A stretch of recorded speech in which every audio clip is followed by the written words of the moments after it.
सुरेंद्र सिंह राजपूत जी, क्यों लग रहा है कांग्रेस को कि ये वोट के लिए दिया गया बयान है? तीन चार चीजें बड़ी साफ साफ है विपनेश। पहली बात तो आप देखिए, अगर ये लोग डरे हुए और ये वोट के लिए बयान इन्होंने नहीं दिया होता तो आज भारतीय जनता पार्टी का कोई आधिकारिक प्रवक्ता होता। ये संसद से भी डिबेट में भागते हैं और आपकी डिबेट से भी डिबेट से भाग जा रहे हैं। आपके सामने है परिस्थितियां। नंबर एक, हमें इसलिए महसूस होता है। दूसरा हमें इसलिए भी महसूस होता है कि आज की डेट में एक तरफ तो कल संत रविदास जी की जयंती थी, जो कहते थे कि जाति पात पूछे नहीं कोई, हरि को भजे सो हरि का होई। और आज ये लोग वोटों की राजनीति के लिए धार्मिक वर्गीकरण के साथ साथ अब जाति वर्गीकरण पर भी तुल गए हैं। ये भगवान राम की, भगवान श्री कृष्ण की और संतों को कट्टर कहने की मुहिम छिड़ गई है। अभी आलोक पत्र जी ने कहा कि संत समाज का, अरे संत समाज से सहिष्णु समाज कोई नहीं होता। संतों क्या इसका कहने का मतलब है योगी आदित्यनाथ जी क्या कट्टर हैं, या जितने संत समाज के लोग हैं वो कट्टर हैं? कट्टर नहीं है। ये लोग देश के धर्म को मानने वाले, संविधान को मानने वाले हैं। संतों को कट्टर कहना कहीं ना कहीं संतों का पूरी तरीके से भारतीय जनता पार्टी के द्वारा अपमान करना है, और इस अपमान का जवाब संत समाज उचित समय पर उचित तरीके से देगा। रही बात इन लोगों की बात कहने की, आप इस चीज को देखिए ना पूरी तरीके से।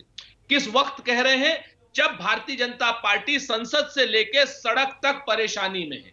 विषयांतर करना, भारतीय जनता पार्टी को बचाने के लिए आ गए भागवत जी निकाल करके अपना धर्म का चोला, हिंदू मुसलमान करने के लिए कि भाई सारी जातियां एक हो। क्यों? जाति सच नहीं है, नंबर एक। नंबर दो, आप आरक्षण के विरोधी नहीं है क्या? संघ और भारतीय जनता पार्टी दोनों आरक्षण के विरोधी लोग हैं। इन्हीं मोहन भागवत जी का 2015 का बयान था जिसमें उन्होंने आरक्षण का पुरजोर विरोध किया था। इन्हीं मोहन जी भागवत का बयान था कि इन्होंने कहा था कि आरक्षण की, बिहार में कहा था कि आरक्षण की कोई आवश्यकता नहीं। तो जब लोग पूछेंगे कि जो सामाजिक रूप से पिछड़े लोग हैं विपनेश, उनको आरक्षण क्यों नहीं, तो उसको विषयांतर करने के लिए कहीं ना कहीं ये लोग अब धर्म का कार्ड दोबारा से खेलना चाहते हैं। लेकिन काट की हांडी चढ़ेगी नहीं।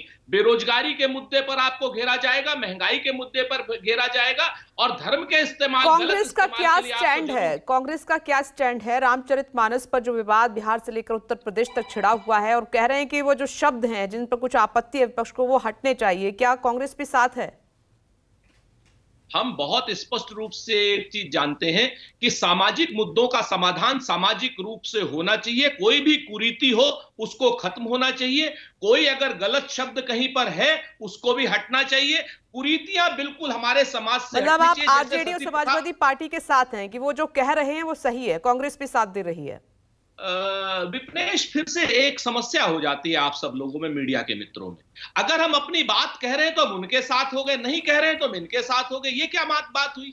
हम तो बहुत स्पष्ट कह रहे हैं, राजा राममोहन राय ने सती प्रथा का विरोध किया था, हम सती प्रथा के विरोध में, बिल्कुल कुरीति खत्म हुई थी ना। इसी तरीके से अगर धार्मिक ग्रंथों में या सामाजिक ग्रंथों में कहीं कोई गलत चीज है, तो वो गलत चीज अगर कोई है, किसी को आपत्ति है, तो संत समाज बैठे तो सीधे बोलिए, जो शब्द का इस्तेमाल किया जा रहा है कि उससे हटना चाहिए, अब सीधे बताइए ना कि कांग्रेस भी चाहती है कि हटना चाहिए रामचरितमानस से। घुमा फिरा के आप बोल रहे, इसलिए मैंने पूछा ही सवाल। नहीं, मैंने तो विपनेश आपको बहुत स्पष्ट बताया कि सामाजिक कुरीतियां चाहे किसी भी तरीके की हो, वो समाज से हटें। लेकिन ये राजनीतिक विषय नहीं है, ये सामाजिक विषय है। सामाजिक विषय को सामाजिक रूप से डील किया जाना चाहिए, चाहे किसी भी धर्म का हो। नमस्कार, मैं हूं मानक गुप्ता। अगर आपको हमारा ये वीडियो पसंद आया हो तो इसे लाइक और शेयर जरूर करें, और हां, हमें सब्सक्राइब और फॉलो करना ना भूलें ताकि आप देश और दुनिया की कोई खबर मिस ना करें। तो जुड़े रहिए हमारे साथ और देखते रहिए न्यूज़ 24।